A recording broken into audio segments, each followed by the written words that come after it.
Welcome to food from அடுப்பங்கரை. அடிக்கிற வெயிலுக்கு எதுனா கூலிங்காக குடித்தா நல்லா இருக்கும்னு தோணுதில்ல, அதுக்கு தாங்க இந்த பாதாம் பீசன். இந்த பாதாம் பீசனோட பெனிஃபிட்ஸ் பார்த்தீங்கன்னா, நம்ம உடம்பு நல்லா கூலிங்காக வச்சுருக்கோம். குடித்ததுக்கப்புறம் அப்படியே ஒரு மாதிரி கூலிங்காக செட்டிலான ஃபீல் கிடைக்கும்.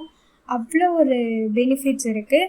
வெயிட் லாஸ் ஆகணும்னு நினைக்கிறவங்களும் இந்த இதை ட்ரை பண்ணலாம். அதுக்கு நம்ம பாதாம் பீசினை நைட்டே ஊற வைக்கணும். நீங்கள் அப்படியே ஊற வைக்கிறதுக்கு பதிலாக பாதாம் பீசினை மிக்சியில் போட்டு லைட்டாக பொடியாக்கிட்டு ஊற வச்சிங்கன்னா நல்லா தனித்தனியாக இருக்கும். ஸோ இப்போ நம்ம பாலில் கலந்து குடிக்கும்போது குடிக்கிறதுக்கு கொஞ்சம் நல்லாயிருக்கும். எவ்வளோ வேணுமோ அவ்வளோ பாதாம் பீசின் ஊற வைங்க. நீங்கள் ஒரு 4 ஊற வச்சா போதும், ஏன்னா அதுவே நிறையா கிடைக்கும். இதுக்கு தேவையான பொருள் ஒன்றும் அவ்வளோ பெருசு கிடையாது. பால், சர்க்கரை, அப்புறம் ஊற வச்ச பாதாம் பீசின். ஐஸ் வாட்டர் வேணும்னா ஐஸ் வாட்டர் சேர்த்துக்கலாம். பாலை நல்லா கொதிக்க வச்சு ஆற வச்சுக்கோங்க. வேணும்னா நீங்கள் ஃப்ரிட்ஜில் கூட வச்சுக்கலாம் லைட்டாக கூலிங்க்கு. பால் கொஞ்சம் சூடு கம்மியானதுக்கப்புறம் தான் ஃப்ரிட்ஜில் வைக்கணும்.